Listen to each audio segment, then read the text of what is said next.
Let's look at the last 3 steps, not as just maintenance steps, not just to keep us sober, but to see if we don't actually continue to grow in our relationship with God, with ourselves, and with other human beings. Twice in the book, Bill has mentioned a 4th dimension of existence. Once in his story, once in chapter 2, a dimension of living far beyond the normal 3. You can't explain it, you can't describe it, you can only feel it.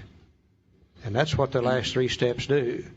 Move us into another dimension of living. Let's look at them for just a few minutes. You know, one of the things that we did as a fellowship is we took the steps out of the book and we put them on these little cards, put them on the wall. And if you look at step 10 on this card or on the wall, well, by the way, we left the instructions on how to work the steps in the book. People come into AA and look on the wall and try to work the steps off the wall without instructions. No wonder they get in trouble. But step 10 off the wall or this card says, continue to take personal inventory, and when wrong, promptly admitted it. And it looked like if we just continued to take a little inventory, and if we were wrong, promptly admitted it, we would be doing the intent of step 10. And somehow or other we got the idea that we do that at night. Well, the nighttime portion is over in step 11. It's not in step 10. And Charlie and I have discussed this at great detail. We don't get in trouble at night in bed anymore. We need a daytime walking around step. So let's look at step 10 in a different light.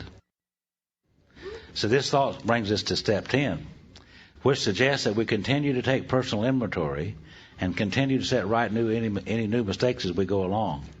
We vigorously commenced this way of living as we cleaned up the past. We have entered the world of the Spirit. We've had a spiritual awakening. Our next function is to grow. To grow, not maintain, not stay where we are, but to grow. In understanding and effectiveness. Now, this is not an overnight matter. It should continue for our lifetime. Continue to watch for selfishness, dishonesty, resentment, and fear. What step did we use to look at that in the first place? Anybody remember? Step 4? Okay. Now, when these crop up, we ask God at once to remove them. What steps did we use there? 6 and 7, all right. We discuss them with someone immediately. And what step was that? 5, okay. And make amends quickly if we've harmed anyone. And what steps did we use there? 8 and 9. Then we'd resolutely turn our thoughts to someone we can help. Love and tolerance of others is our code. It looks to me like if we follow the directions in the book, that we will be doing steps 4, 5, 6, 7, 8, and 9 every day on a daily basis for the rest of our lives. I would defy anybody in this room to do 4, 5, 6, 7, 8, and 9 on a daily basis and stay the way you are. You absolutely cannot do that. I've got that little inventory sheet right up here in my head, just as plain as day, and you do too. And what I've trained myself to do, if I get screwed up at 9 o'clock in the morning, used to I'd wait till I went to bed at night to do something about it.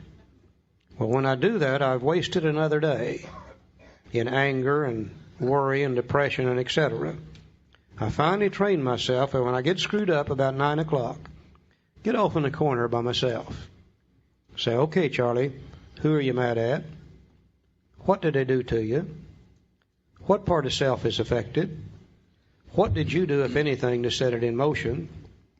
Which character defect has come back to the surface? I can't get upset unless one of those old character defects has come back selfish, dishonest, self-seeking, frightened, or inconsiderate. I can spot it in just like that. I say, okay, God, you know I don't want to be this way. Please take this away from me, this selfishness or this dishonesty or whatever it is. I try to discuss it with someone immediately, preferably my sponsor. Sometimes I can, sometimes I can't, but I try to. Then I make amends quickly if I hurt anybody in this process. 10, 15, 20 minutes, it's all gone. The rest of the day is okay. I have wasted all the time that I want to waste in resentments and fear and anger and worry and depression and etc. I don't have to do that anymore. My God, I love to feel good. I just don't want to waste any more time. What little I've got left and that other kind of jazz, I've got a tool here that works every time. And as you continue to take personal inventory, as you continue to look and see who you're mad at, and et cetera, and et cetera, and et cetera. You're going to learn more about yourself. As you ask God to take these things away, they become less and less. As you discuss them with another human being, preferably our sponsor, we know more about ourselves. As we make amends quickly, our relationship with the world and everybody in it becomes better and better. You can't do step 10 the way the book says and stay the way you are. You just can't. Your relationship with God, with yourself, and with your fellow man will become better and better and better and better. A new dimension of living that we never dreamed existed. Now be careful. This is just like 6 and 7. This is the other changing step. And if you stay fouled up, you can't blame it on anybody else any longer. Because if you're fouled up and you use step 10, you can get rid of that stuff. But if you stay fouled up and stay angry and worried and depressed and selfish and dishonest, it's got to be because that's the way you want to be.